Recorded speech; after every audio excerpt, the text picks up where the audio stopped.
विश्व की व्यवस्था कहाँ है? विश्व की व्यवस्था में मात्र होना है। हे तीन लोक के नाथ परमात्मा, you just realize it and then you will be out of the body. तुम मुझे देख ही नहीं रहे हो, मैं जहां पर हूं वहां तुम मुझे नहीं देख पा रहे हो, और ये तुम देख नहीं पा रहे हो क्योंकि तुम्हारा ध्यान मेरी पड़ोसन पर है। तुम्हारी आंखें कितना भी चश्मा तुम पहन लो, सिर्फ इतना ही दिखेगा जो चमड़े का रंग है, मगर उसके पीछे कुछ ऐसा है जहां न अच्छा होता है, जहां न बुरा होता है, और जहां न होता है, मात्र है और है। ये है छूट गया देह तो। हे दीवाने, हे तीन लोग हैं।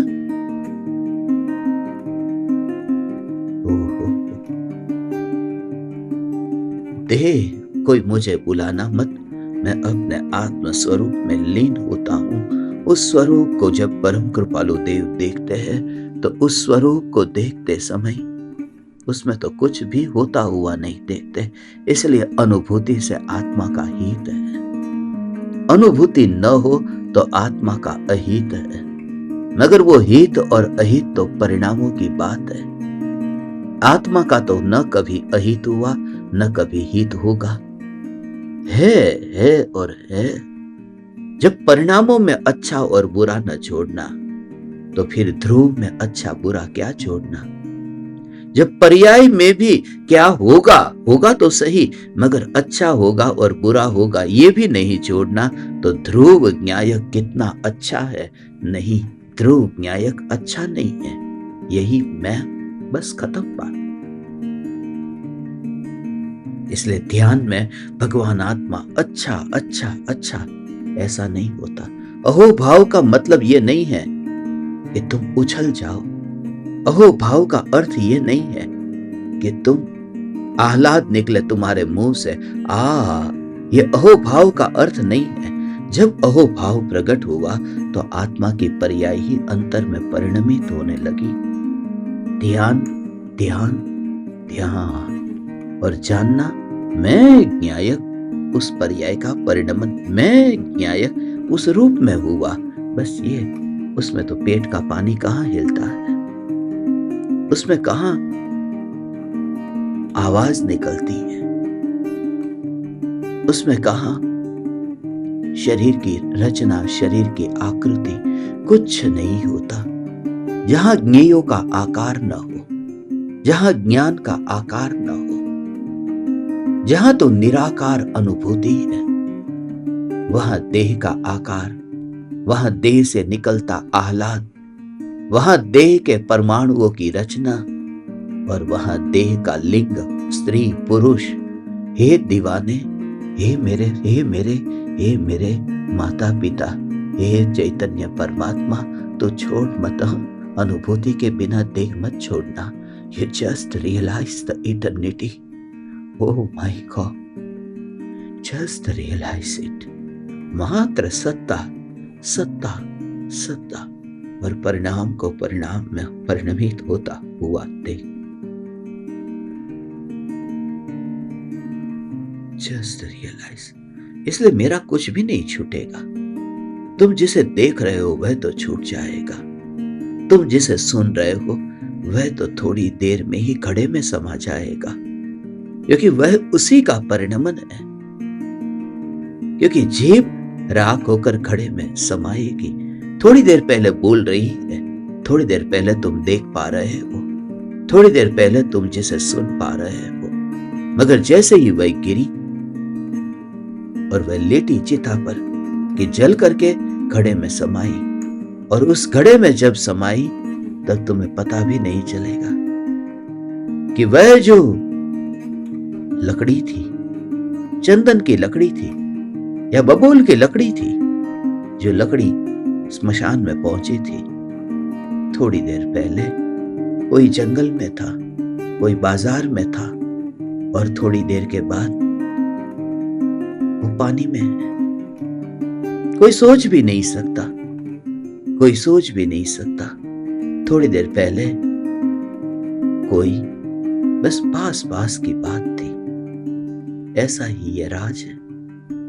मैं पहाड़ पर बैठा हूं और मैं पेड़ के नीचे बैठा हूं।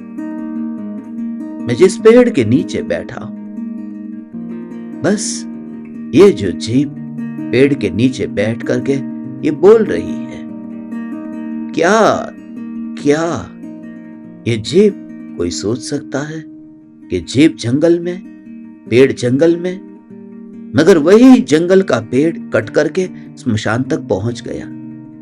ये जीभ के पहुंचने से पहले लकड़हारा आया, पेड़ को काटा और स्मशान में पहुंचा दिया। वो लकड़ी तो चिता पर पहले से ही सजी हुई है। दुल्हन के आने से पहले ही डोली सजी हुई है।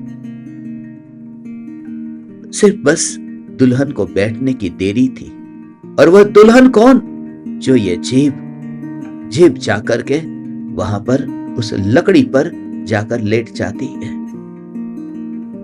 और आ जाता है कोई, आग लगा देता है, और दोनों की जो राख है, लकड़हारा ने काटी थी लकड़ी, उस लकड़ी की राख और जो जीभ की राख दोनों ही नीचे गड्ढे में इकट्ठी हो गई। उसको फिर घड़े में भर दिया और दोनों ही बह रहे पानी में। किसी ने सोचा भी न होगा कि जीभ होगी अब पानी में और ये लकड़ियां होगी अब पानी में। मगर ये जीभ का जो परिणमन है, ये लकड़ी का जो परिणमन है, वो परिणमन जीभ और लकड़ी का ही है न। उसमें चानन धारा कहां गई? उसमें ज्ञान की धारा जिसको तुमने देखा नहीं था। इसलिए जिसे तुम देख रहे हो उसे तो तुम नदी में बहता हुआ अभी देख लो, और जिसे तुम नहीं देख रहे हो उसे तुम सिद्धालय में अनंत काल तक तुम्हारे साथ में बैठने वाला देख लो। हे हे हे तीन लोक के नाथ परमात्मा, यू जस्ट रियलाइज इट। हो ये जो ज्ञान, तो उसमें दोनों का परिणमन स्वतंत्र। न तो उस जीव ने, न तो अभी तो सत्संग चल रहा था, पेड़ के नीचे से बोलना हो रहा था, ये हाथ से ये ताड़ के पान पर शास्त्र लिखे जा रहे थे, और जल गया शरीर। उसी लकड़ी, बस सिर्फ थोड़ा सा फर्क है, बस ऐसा ही था, ऐसा ही था बस। हे चैतन्य परमात्मा, बस थोड़ा सा फासला था न, वो फासला अब मिट गया। पेड़ के पास में बैठा था, मगर पेड़ की उन शाखाओं को छूता नहीं था, दूर था, थोड़ा फासला था, 1 मीटर 2 मीटर का फासला था। पेड़ ऊपर घटादार था, थोड़ा फासला था, 5 मीटर 10 मीटर का फासला था। मगर अब स्मशान में पहुंचते ही बस फासला थोड़ा मिट गया, थोड़ा मीटा, कि अब लकड़ी के ऊपर मुर्दा और मुर्दे के ऊपर लकड़ी। मगर बात यह है कि वो जो परिणमन हो रहा है, वो तो उसके क्रम नियमित परिणमन से हो रहा है। लकड़ी का परिणमन लकड़ी से, चमड़ी का परिणमन चमड़ी से, और जानन धारा का जानन धारा से। प्रत्येक द्रव्य अपने क्रम नियमित परिणामों से उत्पन्न होता हुआ वही रहता है, अन्य नहीं होता है। ये गाथा तुम्हारे हे चैतन्य परमात्मा, अब हम अमर भये न मरेंगे। तुम जिसको देख रहे हो वह तो थोड़े ही समय में मरेगा, वह तो बहेगा, मगर मैं अमृत तुम देख ही नहीं रहे हो। क्योंकि जब तुम देखते हो, तुम जूम खोल कर देखते हो, तुम मोबाइल चालू करके देखते हो, तुम आंखें खोल करके देखते हो, तुम चश्मे लगा कर देखते हो, तुम दूरी बराबर ठीक तरह से बना करके न मोबाइल को बहुत दूर रखा, न मोबाइल को आंख के पास में रखा, थोड़ा डिस्टेंस रखा और तुम देखते हो। मगर तुम देखते नहीं हो उसे। यह ज्ञान ज्ञान ज्ञान ज्ञान ज्ञान ज्ञान ज्ञान ज्ञान ज्ञान ज्ञान। हे ज्ञान दीपक, प्रति समय यह जागृति न्याय न्याय न्याय न्याय न्याय न्याय न्याय, उसी में जागृति, ऐसे ही उसमें ही ज्ञान ज्ञान ज्ञान की अनुभूति। तो इस सम्यक दर्शन को पाए बिना देह मत छोड़ना।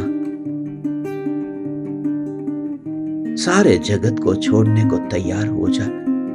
परिवार छोड़ना पड़े तो छोड़ देना, भाई बहन माँ बाप को छोड़ना पड़े छोड़ देना, मगर इस ध्रुव न्यायक सत्ता के लिए सारी दुनिया छोड़नी पड़े छोड़ देना। मुनिराजों ने छोड़ दी ने, सब कुछ छोड़ना पड़े, कुछ भी दाव पर लगाना पड़े तो दाव पर लगाने को मैं तैयार हूं, मगर ध्रुव न्यायक देव के लिए सब कुछ दाव पर लगाने को तैयार हूं।